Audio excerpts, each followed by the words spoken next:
যে পঢ়া কথা ক'লে আমাক কেঁচা মেচেল কৰি দেখো এইবোৰ আৰবিল কথা খুব জানো তই হে পাত ধৰো হাতী তেনি খাপটি নেকি কলি তই পাইলুং দৃষ্টিয়ে দৌৰাইছিলে সেইকাৰণে দৌৰিছিলো মই মানে মদাহিচাও বিয়া খবৰ লৈছিলো বাইলুং দৃষ্টিয়ে দৌৰাইছিলে সেইকাৰণে দৌৰিছিলো মই মানে মদাহিচাও বিয়া খবৰ লৈছিলো সিদিনাখন যে আহিছিল চান্দুবী ছোৱালীজনী বগাকে যেন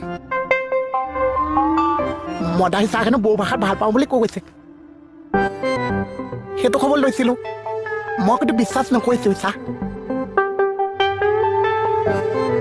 তাই যিটো কালা মদাহিচাৰ লগত বিয়া হলে গাখীৰত পৌৱা পৰি থকা নিচিনাহে লাগিব চা আলাই চালে তাই আপোনাৰ লগতে যায় সিদিনাখন আপুনি তালৈ চাই যিটো হাঁহি মাৰিছে তাইও যিটো চকুৰ চাহনি